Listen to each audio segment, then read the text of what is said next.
What's up, queens? Welcome to the Female Dating Strategy Podcast. I'm your host, Reaux.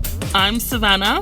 And this is Lilith. And today we're going to have a smackdown fight about which Disney princess is the biggest pickmeisha. Who's the fairest pickmeisha of all? The fairest pickmeisha in the land. We should whip out the British accents again. Oh, God. The fairest pickmeisha in all the land. Like, 2 people told me I had a good British accent, and I was like, I don't believe you. No, that was intentional. I wanted it to be bad on purpose, so I'm offended that you liked it. That was my best effort, so y'all can drag that, but that's going to hurt my feelings because that was the best I could do. Sorry. All right, so I'm going to make the case. I'm going to make the case that Ariel is the biggest pickmeisha of all. I disagree. She disagrees. Okay, so... Tell us, Ro, why? Why? Pray tell. Savannah already revealed to us she has not seen this movie. So you're lucky you made it out of your childhood and this wasn't like a ubiquitous part of everything, because I remember mermaid everything. What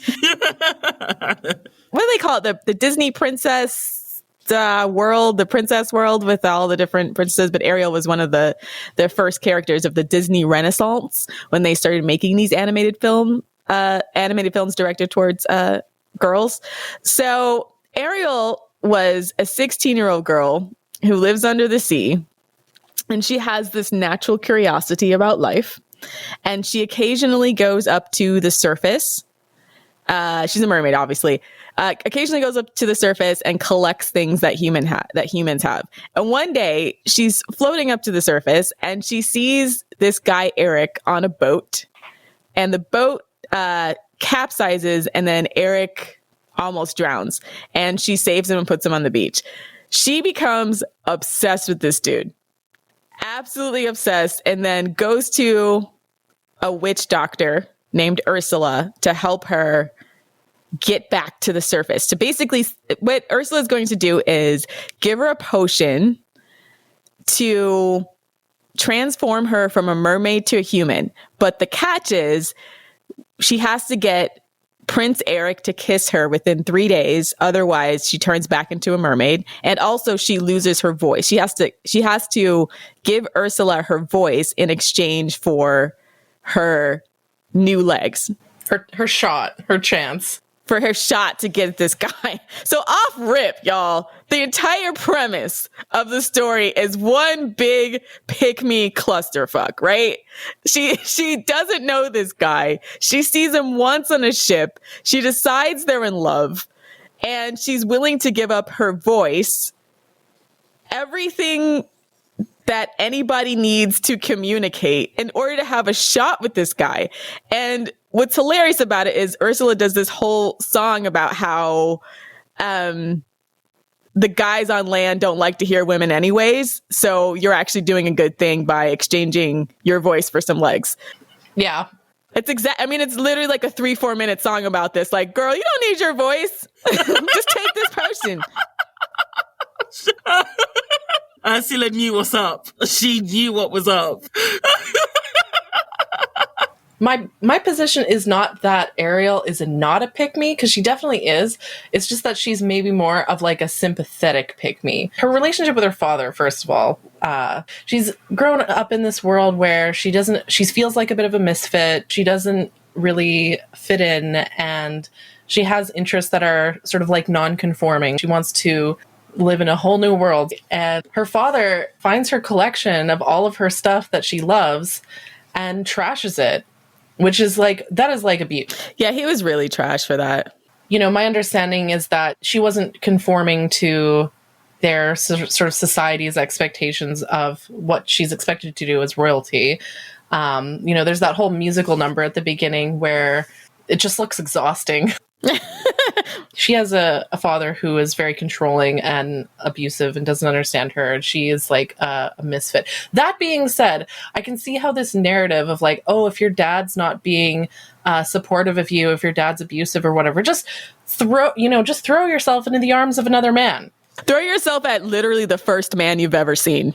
Exactly. And so I can see why that I can see why that message would be toxic to girls who maybe grew up in a household, where they felt like they were being very stifled or very controlled, or, their parents maybe weren't, accepting things that they were interested in, or even like destroyed. Like I've heard of like cases where families literally like will destroy the property of their child because they see their child as property, and therefore their child's property is their property, and therefore like you're not a separate person, I can like do whatever I want to you, kind of thing. And a lot of it really fucks up with kids' minds, right? And so a lot of kids who grew up in abusive situations like that, especially women, literally do like throw themselves into the arms of the first man who shows them the slightest bit of attention. So that's why like I'm not, all the stuff that you mentioned, Reaux, at the beginning of like, yeah, like she sees the first guy and like she falls in love with him, and then Ursula is like, well, men don't want to hear what you have to say anyway, so like who cares, kind of thing. Like all that matters is your looks, and so you can make him fall in love with you just based on your looks alone, like you'll be fine, kind of thing. So that's problematic. At the same time, it does mirror what does actually happen in real life to women, like all of the time. That's very, very common plotline, sadly. That's true. And I think the problem with the Disney-fied version of The Little Mermaid is that they completely took the lesson out of the story. So in the original Little Mermaid story, she sacrifices all these things to get close to this guy, and then he marries another woman anyway. And then she throws herself off a cliff and into the water, and I think dies and becomes a spirit. But like without that message or lesson, it just seems like Ursula's kind of right? Because he does fall in love with her based on her pretty face and none of her personality. Like, it doesn't really show. My problem with the Disney story is the whole happy ending thing.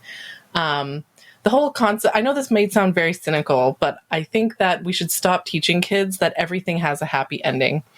And what you're talking about with the original story versus the new one is I don't know if you've heard the concept of like Disney-fication, which is like a sort of like sociological term to refer to the theme that Disney does, where they take a story such as a folk tale.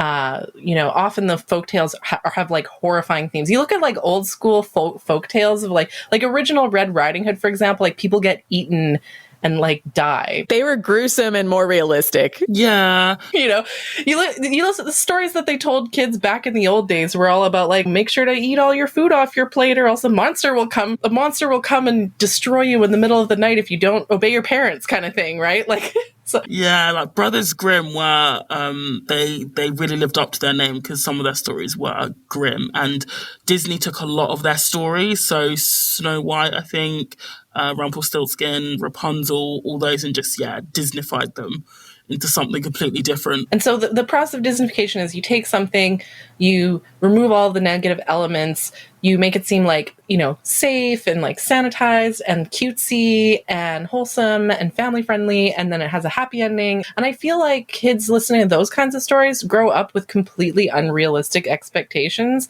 It's not preparing kids for the real world. And it's almost traumatic when you grow up with that kind of mentality and then you're faced with the real world and it doesn't match up with your expectations. Like the old-timey folk tales that were really dark and gruesome can be pretty traumatizing as a kid to hear these kinds of stories, If you keep sucking your thumbs, then, someone will cut off your thumb. I still can't get over Hansel and Gretel. Like, who came up with a story where they go into the woods and they see this old woman and then she eats children? I'm like, did this happen? Did this happen? I demand to know the origin of the story.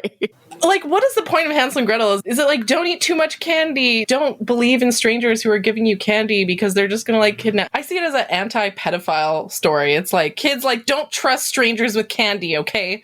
They will steal and eat you, okay? But why do they make her a woman, though? Like, that's the thing. I'm like, I think children do learn from these kinds of stories, and that the reason why these folk tales exist has some kind of educational element to it. Whether that educational element is like, listen to your parents, or like, don't talk to strangers, or do this or that, or...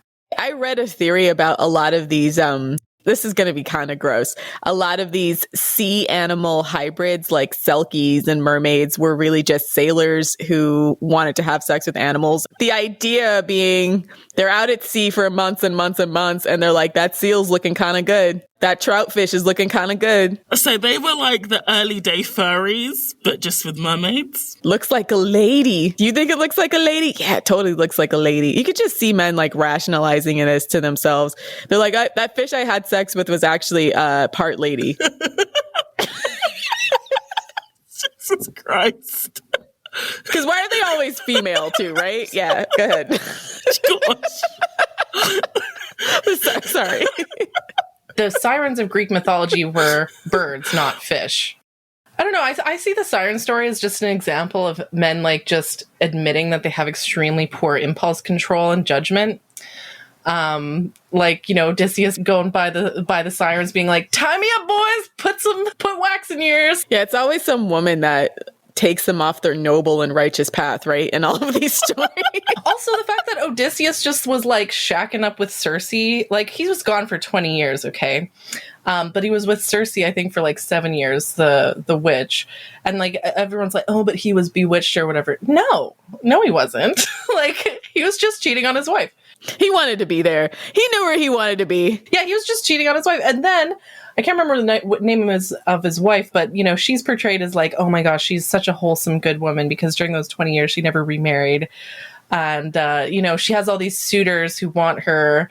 And then, you know, she doesn't sleep with any of them. And then Odysseus comes back and finally kills all of her suitors, which is like... We should do a show on Greek mythology, I think. I love Greek mythology. I've like been obsessed with it all my life. So yeah, I'd be down to do that. But anyways, back to Disney, because we kind of got off topic.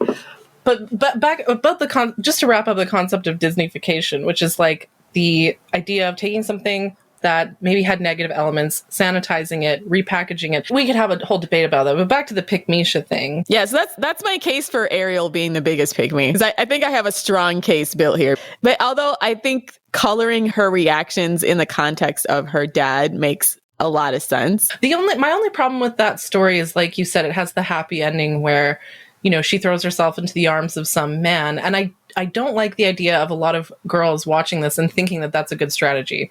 Right. Yeah. Terrible strategy. That if you're growing up in an abusive home, don't give up all your worldly possessions, your bodily autonomy, your physical ability for a man. Terrible messaging. Exactly. Like the promise that shacking up with some guy, especially the first guy you've met and you haven't even vetted him, that will turn out badly for you 9 times out of 10. And I think women and girls need to have realistic expectations about that. But anyways, I want to talk about Snow White, because I think Snow White is a bit of a pick-me. But much like Ariel, she also had a sort of difficult background because her mother died, her father remarried, stepmother, I guess, was jealous and wanted her to go die. So Snow White, gets taken out back behind the shed to be put down like Old Yeller, like... Her stepmom was jealous. There's always an element of jealousy when it comes to the step parent. If the mom's alive, she's horribly jealous of the daughter, right?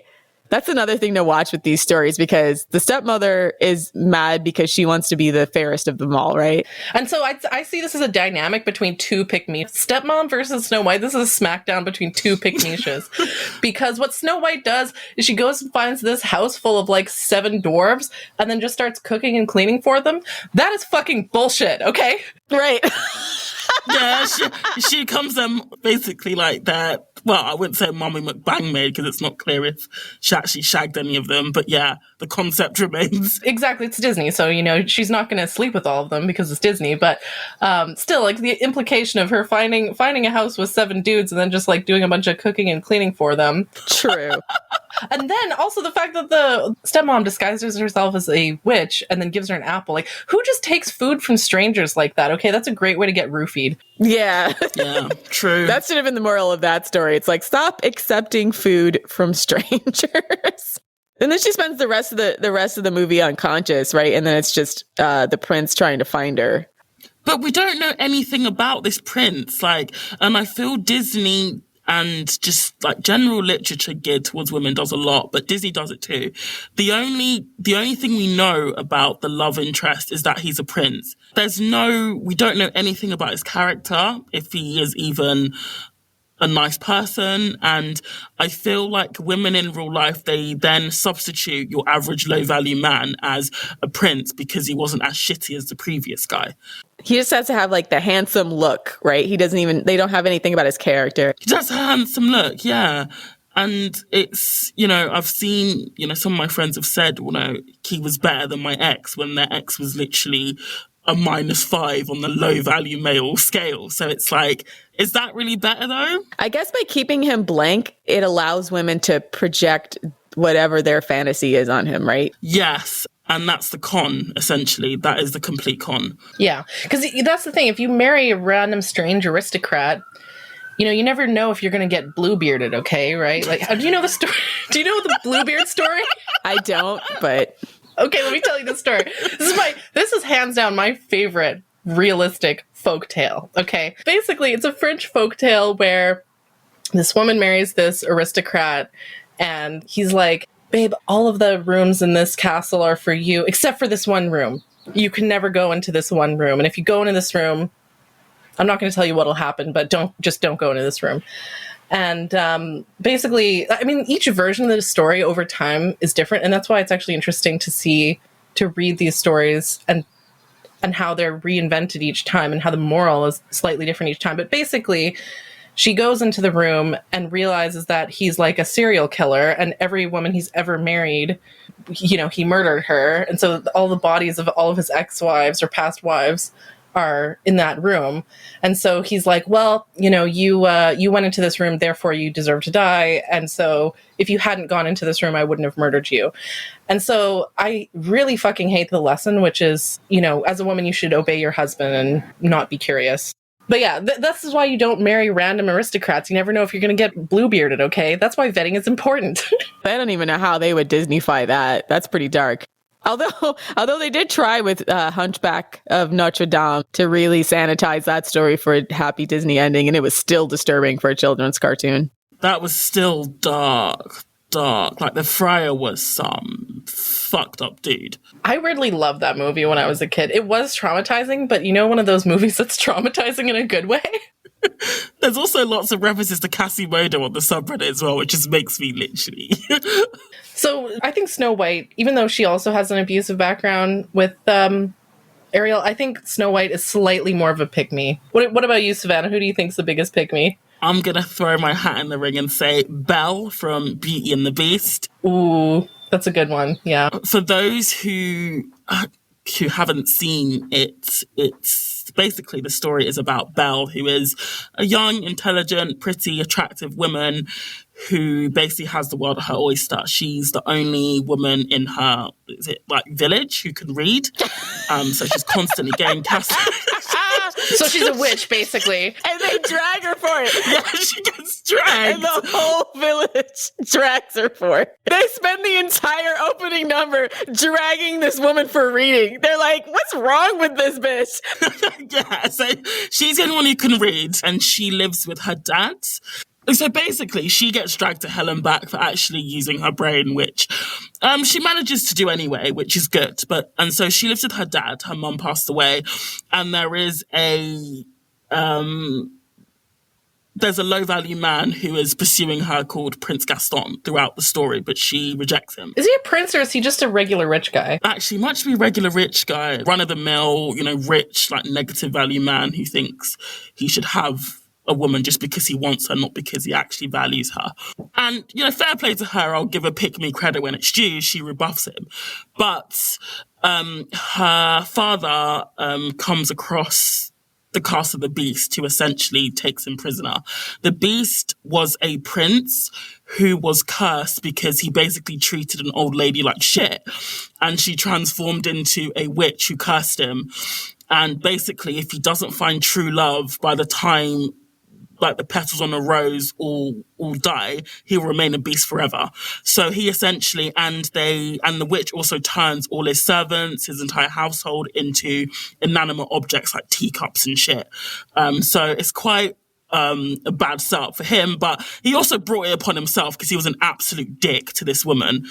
So anyway, her dad rides into the Beast. He keeps him captive. Belle rides across to save her dad. And the beast says, okay, fine, I'll release your dad, but you have to take his place. And Belle's dad was like, no, you have your life ahead of you. You go out and live your life. And then Belle, in the live action, she basically tricks her dad into her going into prison.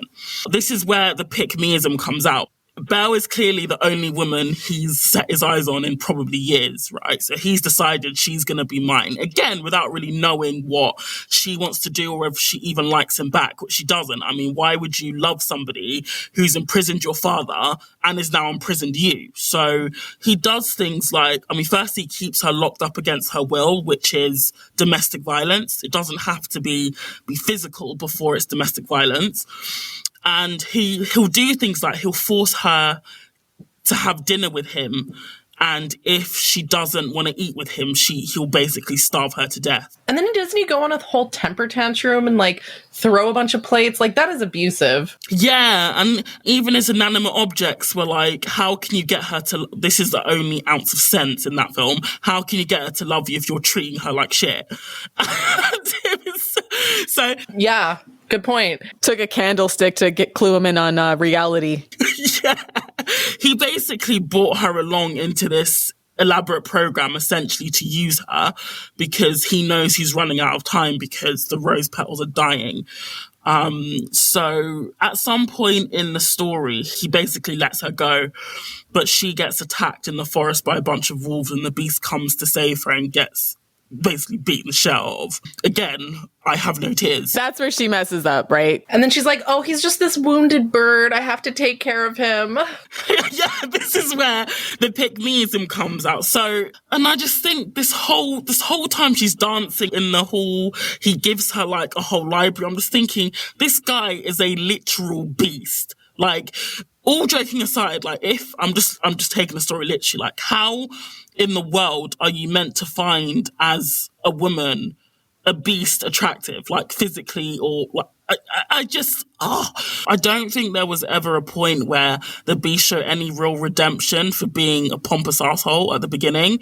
It was more just Belle just decided to see like the good in him. And again, she literally met him as a beast. She don't think she really knew him as a prince. And even if she did, he was clearly a piece of shit because he angered a woman enough to get a massive curse placed on him. So it's like, why? And also, why is a woman, and again, this reflects reality, doesn't it? Why is a woman hitching her wagon to a man who was cursed and has bad luck following him because of his own actions? And women do this all the time. Yeah, honestly, if I was Belle, how I would have played that is I would have like went back to Gaston and been like, yeah, let's kill this beast. Yeah. It's like, you should have just taken the entire last act and put that basically in the second act, right? And then, yeah, it would have been over, right? He probably would have like acted like you owed him something, but you would have had your dad back. Exactly. I mean, and I watched the live action version, so it might have, and the cartoon version, but in both, I just think that the prince or the beast / prince and Gaston aren't that different. Exactly. That's so true. If anything, the beast is worse because he's ugly, okay? True. But personality-wise, they're the same. Yeah, Gaston was kind of fine. They did like a bunch of songs talking about how fine he was. His whole chest is covered in hair. Like, if you have to choose between two guys who have the same personality and one of them's hot and one of them's ugly, go with the hot one. Duh.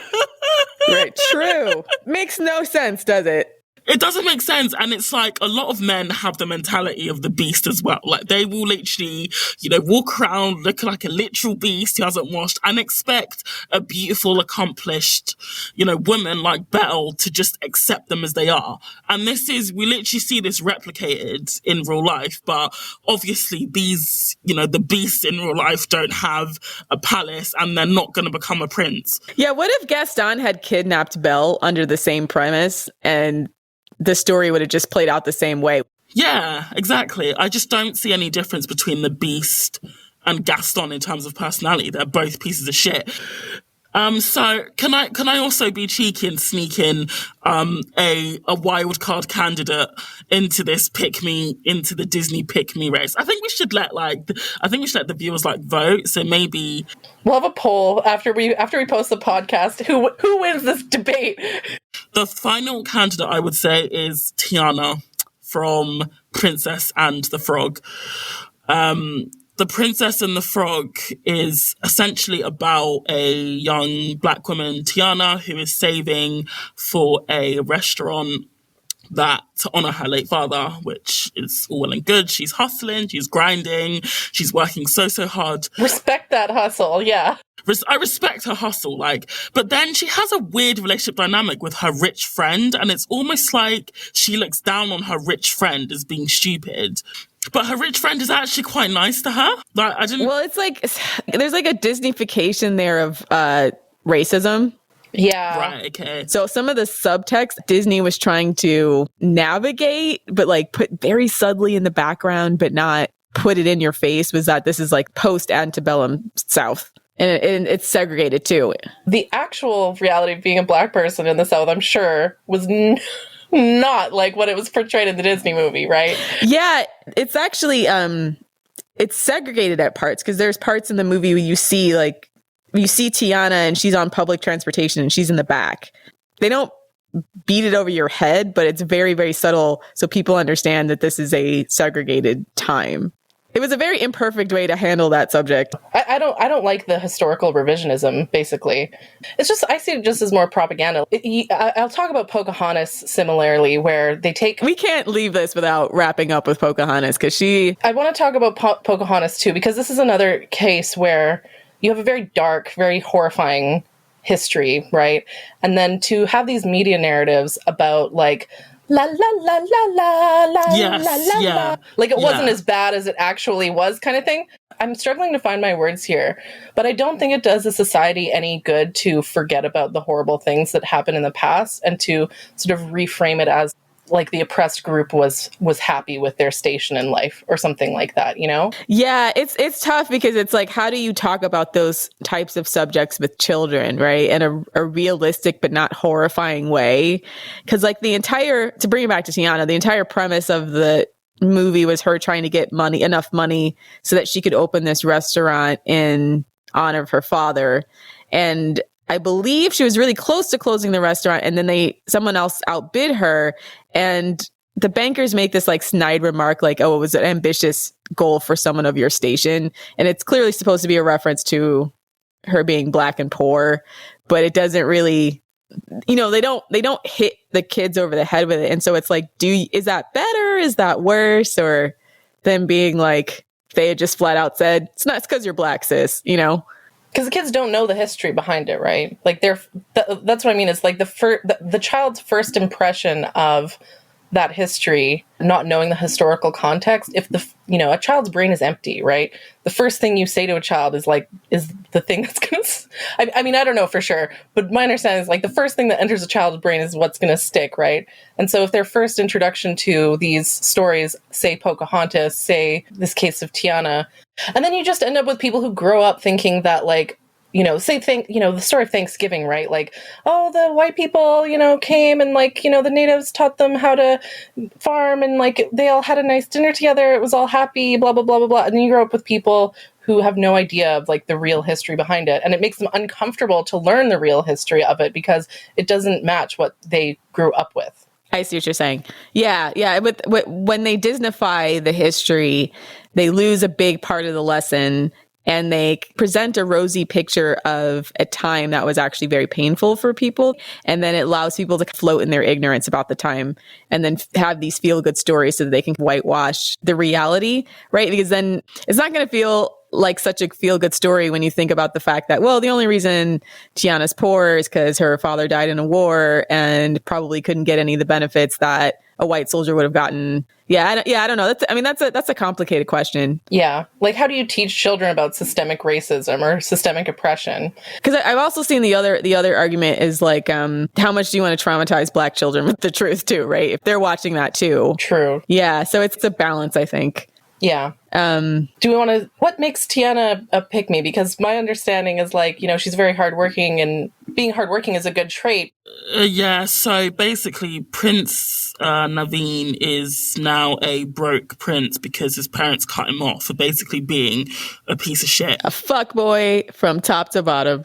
Yeah, so he rides into Tiana's town, planning to basically get into a sham marriage with her best friend Charlotte, who's the rich kid, and basically just like use her fortune, basically, because he has none of his own. So he's a gold digger. Yeah, he's a gold digger and just a general womanizer as well. Tiana doesn't know this, so and again, Naveen gets a curse placed on him. This time, unlike the Beast, though, like also Dr. Facilier, he's a witch doctor. He's an even bigger piece of shit. So I have a shred of sympathy for Naveen because he's a really, really nasty character, Dr. Facilier. He's like, he puts curses on people. He's involved in the voodoo underworld and is just basically the devil. Voodoo, though, this is a side note, but voodoo, though, is a often misunderstood, demonized religion. But that's a whole other discussion. I think voodoo is actually dope. Okay, I love voodoo. I mean, like in the story though, he's like portrayed as the devil. He's the story's villain. So he places a curse on Prince Naveen and basically turns him into a frog. And he will stay a frog unless he gets a kiss from a real princess. Now, Tiana is dressed up for this ball that I think her friend is throwing, so Naveen assumes that she's a princess, and he essentially cons her into kissing him, like not knowing that she isn't an actual princess. So again, he wanted to use her again. So she then turns into a frog, and basically they go off on this adventure. They go through many trials and tribulations, as they often do, and she ends up falling in love with him despite him being... I mean, first of all, he lied about who he was. I mean, when they were both frogs, he triumphantly says, I am completely broke, and is proud of it. Like, just general piece of shit. And I think the tipping point for me was when like Dr. Facilier, I mean, it's a bit dodgy, but he basically offers Tiana everything that she wants. So she wants her restaurant, she'll have it, she'll be successful. And she basically turns it down because she wants to be with Naveen, who hasn't really... I mean, Dr. Facilier, he's not... I mean, in the story, he's the villain. But again, I think it translates, quite nicely to real life. Because again, how many women have, given up their dreams to be whatever they want to be just to be with a man? And unlike in The Princess and the Frog, in fact, I think this guy is still broke at the end of it as well. So it's not even like, and they all lived happily ever after. So he's basically like the equivalent of like that guy that's like unemployed and is a loser, then marries like a really, really hardworking, strong black woman and then just mooches off of her. Yeah, exactly. He's a freeloader. I mean, that would literally be... If if Disney were being honest, that would be The Princess and the Bum would be part 2, because that is exactly what would happen. The Princess and the Bum. Wait, wasn't the ending like, so how does he get out of it? Don't they like get married and like, oh, now you're a princess and now we kiss and now I'm not a... But yeah, it's just, I think Princess and the Frog is... Yeah, it's quite relatable. I mean, you have the woman who's hustling, working her ass off, and her life gets dramatically interrupted by a low value man. A negative value man. He's like a -3 on the scale. A lazy, womanizing fuckboy. Yeah. Who essentially he massively disrupts her life by getting her turned into a frog. And for some reason, somehow she finds redeeming features again in this guy who ruined her life. Yeah, it's not even really clear how she falls in love with him. No, it's not. She falls in love with him because he learns how to cut mushrooms on his own, right? Because she was teaching him like basic life skills the entire movie. The entire movie, she's teaching him basic life skills because he has 0, because he's never had to do anything. Right? Because he's been treated like a prince his whole life. So she's teaching him basic life skills. And then one day he decides he's in love with her and wants to marry her. And so he learns how to mince mushrooms on his own to help her with her potential restaurant she was trying to open. So he learns the barest of minimums of basic self-maintenance skills, and that now qualifies him as worthy of love. Okay, fuck that. So, I mean, in a way, this episode has really shone a light on Disney because the competition is stiff as to who is the biggest pick-me. It was. I thought Ariel was going to blow them out of the water, but the way you guys have broken this down, I'm like, yeah, damn, they really all. Like, I now think I agree with Savannah. Actually, I think Belle is probably still Belle. The bigger pick-me. Yeah, I think Belle. That's the worst dynamic. Yeah. It's because the thing is with Belle, though, the thing, because I think you said earlier, Lilith, that there are some pick-me's that just don't know any better, right? She's rejected someone like Gaston, so she knows that there are low-value men, right? But then she goes and falls in love with a guy who's the same. In fact, like Gaston, if you had the chance, would have kidnapped her, but this guy was like literally gonna lock you up in his tower. Like, it's just, the beast is so problematic. Yeah. I mean, some people make the argument of like, a Stockholm syndrome, she was doing what she needed to do to survive. And, I kind of get that. But he let her leave and she went back. My problem is with these stories where you have a really strong, really smart woman like Belle or like Tiana, and then they, despite them being smart and hardworking and amazing, they still settle for a shitty man. What kind of example is that setting for girls? They're all pick-me's. I'm like, I can't think of one that's not a pick-me now. Elsa from Frozen is the only one I can think of that's not a pick-me, and maybe Mulan. But I want to talk about Mulan in a sec, because she's my favorite. Okay, another pick-me I want to talk about is Jasmine. Because that's another story that makes me so mad. I forgot about Jasmine. We need to talk about Jasmine. I completely forgot about Jasmine. Gosh, yeah. First of all, I guess she was lied to at first because he, gets the whole wish and he's dressed up like a fancy prince and all that stuff. And but isn't she not attracted to him at first? Like, she doesn't like him because he's... She is, but she pretends to be, she runs away from the castle because she's tired of being a princess. So she pretends to be a commoner. And then while she's pretending to be a commoner, she steals something on accident, and then Aladdin saves her, and then they get to know each other, and she falls in love with him as a street rat. And then he finds out she's a princess, and then he realizes, I'll never be able to have her unless I'm a prince, because the law at the time was that she had to marry a prince. So then a series of adventures happened, and then he gets the lamp from the Cave of Wonders, and then wishes to be a prince so that he can bag Jasmine. Yeah. But isn't she not attracted to him in prince form, at first? I think she thinks he's pompous at first, but only when she realizes that he was actually a street rat all along, and that's when she, falls for him or whatever. I hate that story so much. You've got a literal queen being like, oh, yes, the street rat. No, I hate that. Yeah, it was they had all these princes coming to see her, and she was just tired of their pompous asshattery. And so by the time Prince Ali comes to town, she's like, I'm so over his crap. And so she doesn't really like him in the prince form because he's just flaunting his wealth. But I don't know if that makes her a pick-me. Yeah. But again, that's another propaganda thing, because I really don't like the idea of a woman who's at a very high level, is beautiful, intelligent. There's no virtue in being attracted to someone who is beneath you. That doesn't make you a better person. Yeah. And it just seems like propaganda to get girls to have low standards and to think that there's something wrong with them if they want better or want, someone who's their equal. She says, I'm not a prize to be won. And that's pretty much the antithesis of FDS. She's like, I am not a prize to be won. And yes, you are, sis. You need to act like it. Start making demands. Exactly. There's no virtue in dating a poor, broke, ugly, abusive guy. I'm not just talking about Jasmine. I'm talking about, collectively, the Belle story, the Tiana story. There's no virtue.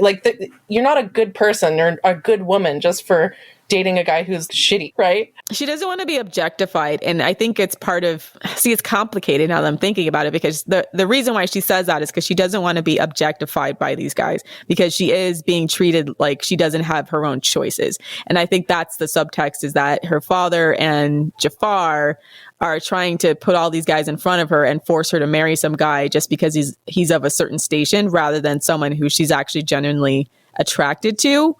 But I think instead of balance, maybe that should have happened, she goes full on to the exact opposite extreme, which is just as harmful. Yeah, the diamond in the rough, according to the prophecy. And I'm like, how many prophecies have there been? Every guy who hasn't made it yet thinks he's going to make it someday. Again, in real life, she would have bet the horse on Aladdin. He never would have made it. Right. And then then she'd just be married to this guy. She's like, I could have married a prince. And then they'd be miserable together for 40 years. Exactly. Yeah.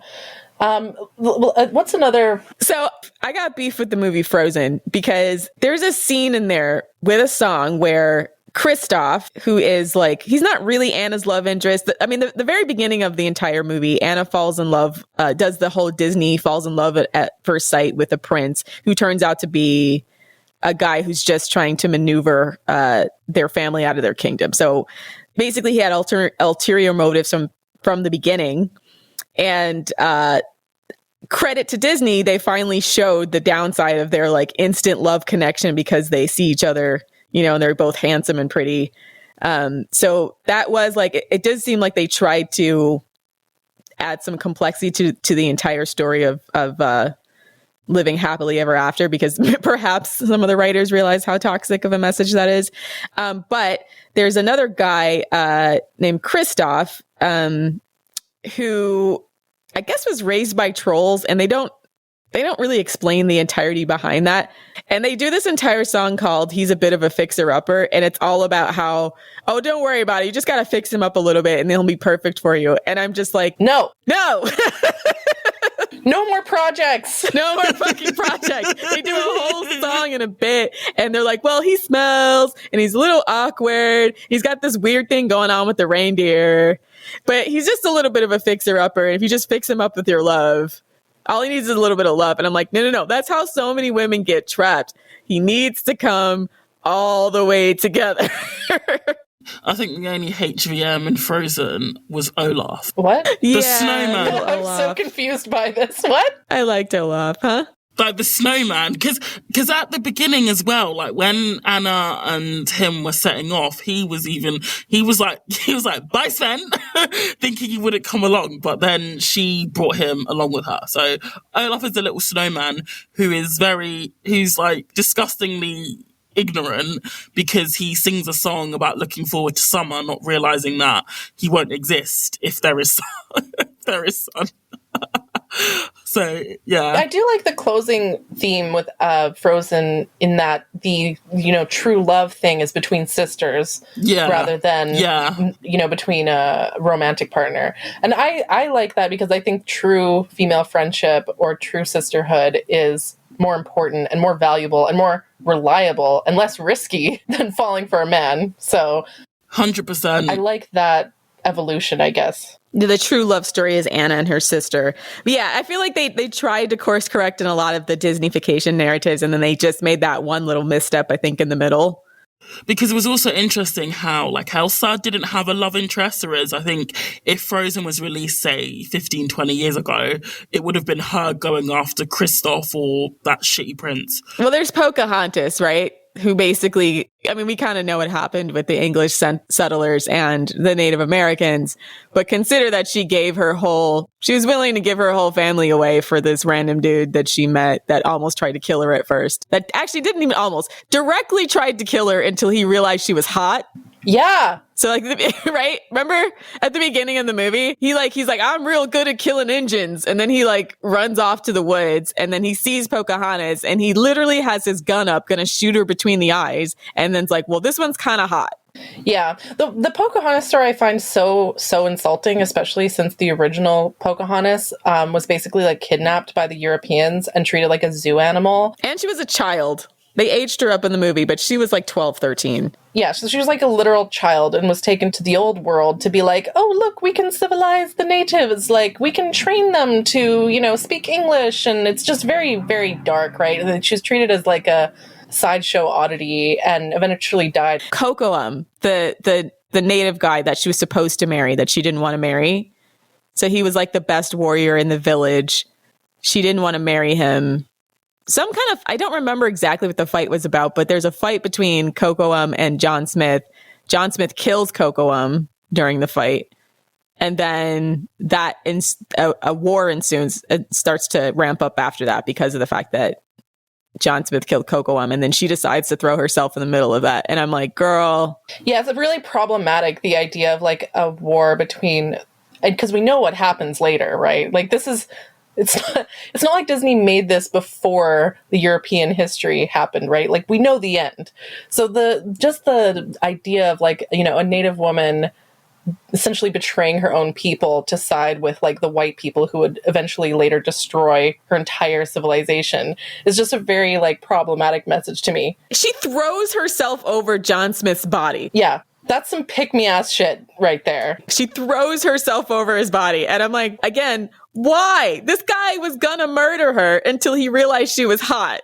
And in real life, he probably just would have raped her and been done with it and killed her anyway. Yeah, the whole plot line is just a train wreck and is just really, really dark when you know the real history behind it, right? And that's why I don't like these kinds of messages being shown to kids. It's like they're trying to build they're trying to build this narrative that like the colonization of the New World was somehow like consensual, or that the natives were like, you know, savages that wanted to kill the white people and like they shouldn't have done that. Like I don't like the framing of portraying them as the bad guys for that. The reality was the opposite, right? It just seems very like victim blamey. I don't know. Right. He did like invade their whole spot, right? And then kill one of their soldiers and almost kill the princess. So he kind of had it coming, right? So I don't understand the whole like, you know, throwing herself on this man and saving his life. Like that's some pick-me-ass stuff, and just the whole history behind it just makes it so much more like cringy. Like, how can you fucking sanitize the concept of like the genocide of an entire culture? Yeah, that's the problem with the tokenism of diversity sometimes. I think it would have been better if they had just told a native story. And I think they've made amends in some of I feel like they're trying to evolve because with Moana, I guess, yeah. Moana, exactly, where they went to the people who they were talking about and asked them to tell their own stories rather than a whitewashed version of their stories told from the eyes of Europeans, right? So I think a much needed change in the way that they build narratives. The last one I wanted to talk about was Mulan, because I love Mulan. That's my favorite Disney movie. That's the one that when I was a kid, I just would watch over and over. You know how little kids, they get obsessed with a certain story and they just want to watch the same movie over and over and over again. And it drove my parents crazy because they're like, you just watched Mulan like 100 times. I felt that way about Hercules, who might have had the only FDS type woman in there. Yeah, let's talk about Meg, actually. Let's sidetrack, talk about Meg, because I do like her as well. What are your thoughts, Reaux? Yeah, I mean, Meg, well, she started off as a massive pick-me, right? Because the reason why she was doing the bidding of Hades is because she sold her soul to him for true love, and then that guy left her. Yeah, so she's like a reformed pick-me. Reformed pick-me. Yeah, relatable. Hashtag relatable. Yeah. And then I'm trying to remember now. It's been actually years since I've seen that movie, but what was her entire... So what happened? Yeah, so she sold her soul to get a guy. He ends up leaving her. And then the thing is, in the end, there's this one moment where Hercules makes a deal with Hades that they'll give away my power so long as Meg is safe. And then Meg gets injured. But the way that she gets injured is like she goes and like throws her... Again, one of these like the woman pushes him out of the side. There's this pillar that's about to fall. She takes the hit instead of Hercules. And then because she got hurt, he gets his powers back. And then he goes to the underworld to save her. I know originally she was trying to find out what Hercules' weaknesses were. Hades points out that Meg is his weakness. Right. Although I will say that Hercules had a TV show. It was like Hercules in college or something like that. and they have this episode where he creates like a sculpture. It's like a Pygmalion story where he creates a sculpture of his perfect woman. And then Aphrodite comes and is like, you know, what do you want her to be like? He's like, oh, I just want her to be beautiful and crazy about me. And Aphrodite rolls her eyes and is like, all right, you got it. And so it turns out she's like obsessed with him, and he doesn't like that. Like, he actually loses interest in her because of how much of a pick-me she is. And then when he rejects her and leaves her on this island, she literally like goes insane. So Aphrodite it's kind of a double-edged sword. It's like, oh, she's crazy for you. Like, she's literally crazy for you. So she goes there and she like destroys prom or whatever. And then in the end, Aphrodite's like, okay, this is a lesson in how, you know, you shouldn't just want a woman who's obsessed with you. You should want a woman with her own personality. And then he's like, okay, I want her to be her own person and have a mind of her own. And then once she has a mind of her own, she dumps him. So that's an FDS story. That's an FDS story that I like. That's Disney dipping their toe into progressivism. But yeah, so what happened is Meg, she does sacrifice herself for Hercules. He was about to get hit by a pillar, and she pushes him out of the way, and then she gets crushed by the pillar instead and dies. And then he goes and rescues her, and then that selfless act makes him a god again. So that sacrifice, yeah, exactly, makes him a god. And I think it's actually kind of cute how at the end, like, he has the option of going up and living on Mount Olympus, and he's like, no, I'm going to give up immortality so I can be with Meg. I kind of like that, actually. It's pretty cute. That's kind of cute, yeah. So, like, I like that whole story arc, to be honest. The fact that they both, what I don't like is stories where the woman sacrifices everything for a man and doesn't get much in return.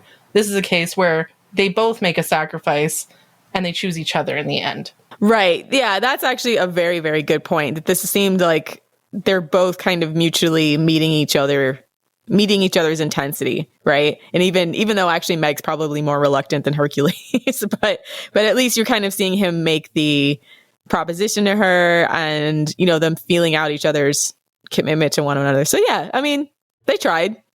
Not bad for Disney. I mean, considering all the other stuff we've talked about. Yeah. But apparently she doesn't count as a Disney princess because she's not like royalty. So like, of course not. Neither does Esmeralda. Actually, we need to talk about that because all the like based women are not Disney princesses, right? Esmeralda isn't either. Yeah. Like, all the women who were independent and had a mind of their own and were doing their own thing didn't get to be Disney princesses. Except for the new crop. There's the 2D princesses, not the 3D princesses. Yeah, the 3D princesses are more modern. And they're more children, too. That's what I noticed, is that they stopped aging up the princesses. I think the youngest one that I know, that at least the person that revealed their age was Ariel, was 16. But the rest of the princesses, it's not really clear how old they are. And they seem to be older versus like now with Moana, those are clearly children, right? They draw them like children and they look like children. I actually found this graph that was like, these are the ages of all the princesses. And the oldest one is Elsa. She's 24. Anna's 21. Tiana's 19. What? Yeah, Cinderella's 19. Oh, that's another one I want to talk about, Cinderella. Okay, so for those of you listening, we have Patreon bonus content where I talk about the Cinderella story. So that's one. Let's plug our Patreon real quick, Reaux. Oh, yes. Have you heard of our Patreon? It's at patreon.com/the female dating strategy. We have lots of bonus content up there, as well as the opportunity to enter our raffle to have a story from your life, either roasting a guy or celebrating one of your successes on our podcast. All you got to do is sign up for the Patreon and then submit your story to us, and we'll draw a couple out of the raffle. And like we said, we have yet to get one yet. So if y'all want to go ahead and, submit it, then you could be the first one. Be a pick me. Be a pick me. Just for this. Just for this. Just for this. And we also have the Queen tier if you want exclusive updates on the brand and where we're going with different aspects of the brand. If you want to be on the Queen tier and get some merchandise. And help sink Vice. Yeah, help sink Vice. That's it. Yeah, you'll know what we're talking about when we release the content about what we're going to do in that area. Oh, and also follow our social media because we have special deals on our social media sometimes. If you want some updates, follow our Twitter at femdatstrat or our Instagram _ the female dating strategy. But back to Cinderella. So in the bonus content that's on the Patreon, I talked about how I don't like the concept of the Cinderella story. And I have to admit, my views have changed slightly since then. Now that I've looked at the Cinderella story in more detail, I actually think that she's maybe less of a pick-me because, again, it's another case of like, she grew up in an abusive home. She had the stepmom and stepsisters who were like bullying her and pretty much treating her like a slave. And she had to be resourceful essentially to get out of her situation. Like she ends up like sewing this dress. She wants to go to the ball and she tries to improve her situation. And so I kind of respect that, actually. That being said, I don't like the fact that the guy that she ends up with, Prince whatever, can't recognize her. Prince Charming. Generic prince that you can project all your fantasies on.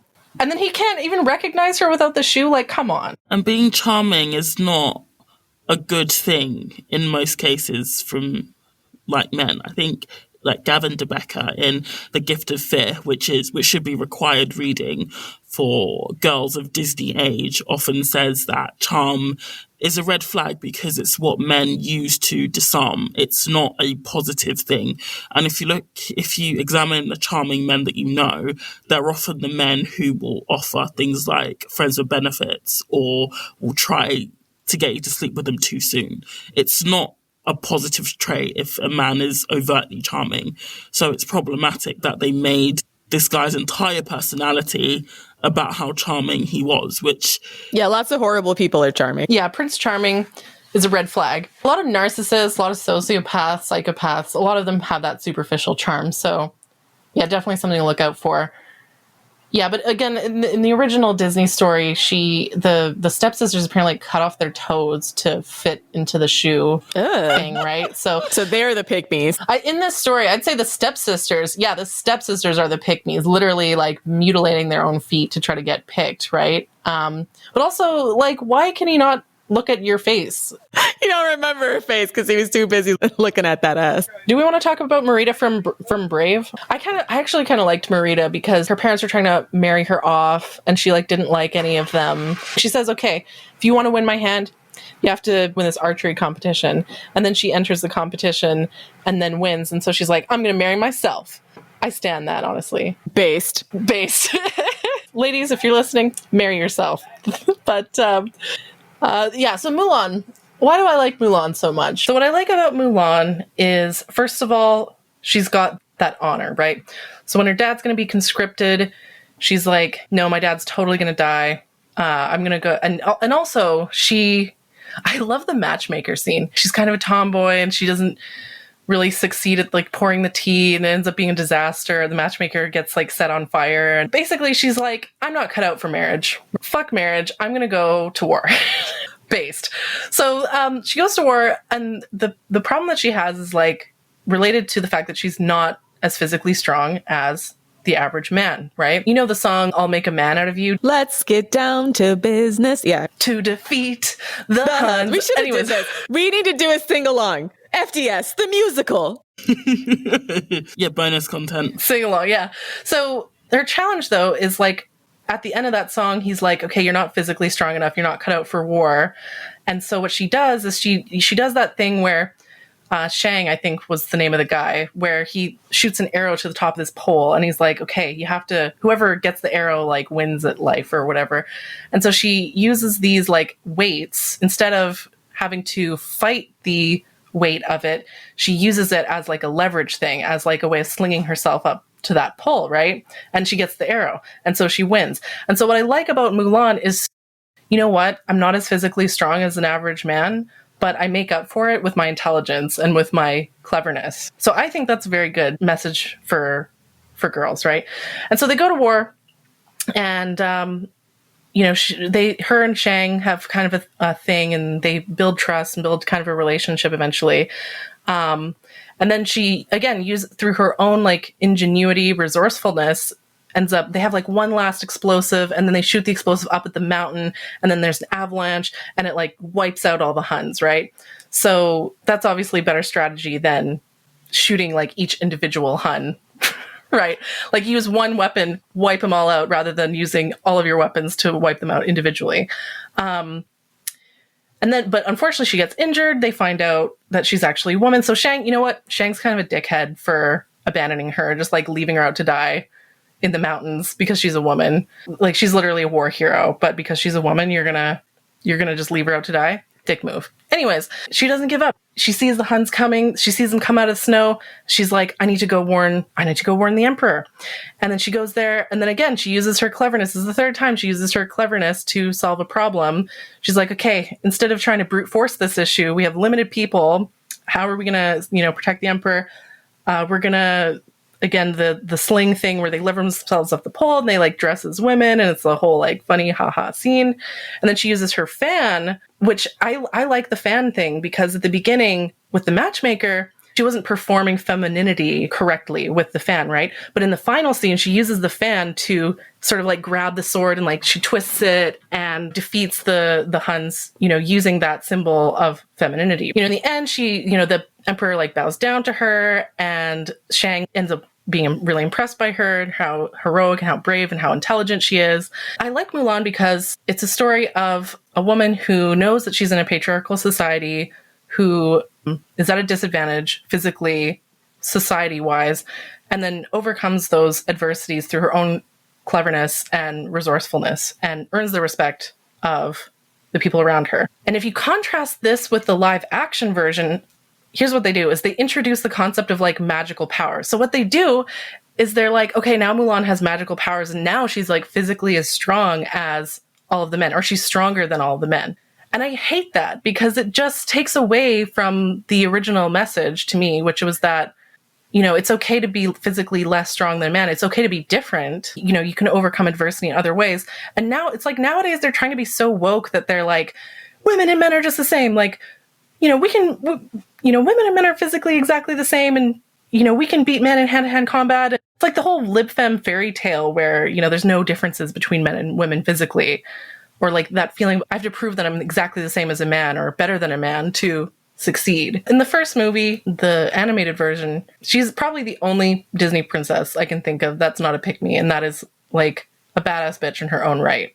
So what I love about Mulan and her plotline is that she's a perfect example of what it means to be a high-value woman first, and then romance, not even being your primary goal. Her priority was to protect her family, to defend her country, and, in the end, she gets the guy, which a lot of feminists have said undermines her plotline, but I don't think so. I think that she is a perfect example of what it means to be a high-value woman, to build yourself up first. She struggles at first, but then builds herself up and works hard to achieve high-value woman status. And then in the end, she gets the guy anyways, but it's not about her trying to be picked. It's like, that's not even something that was on her mind. She just wanted to defend her country.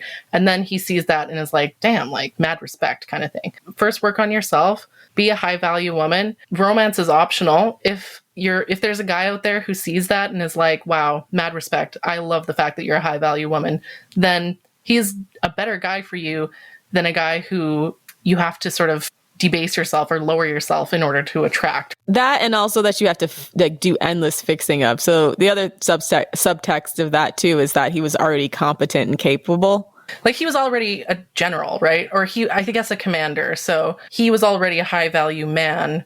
Over time, they kind of get to know each other. But yeah, he was never a project for her, right? She never had to build him up. She didn't waste her time trying to like make him into anything. Exactly. Of all the Disney princesses, Mulan is the best one, is the least pick-me, the highest value woman. Great example for little girls to follow, in my personal opinion. Mulan is quite literally a strategy queen, okay? Like, she is a ruthless strategist in her own right. Seriously, mad respect. All right. If you like FDS and want to support us, please check out our Patreon at patreon.com/The Female Dating Strategy. You can also check out our website at thefemaledatingsstrategy.com. Thanks for listening, queens, and for all you fixer-uppers out there. We're not fixing shit. Die mad.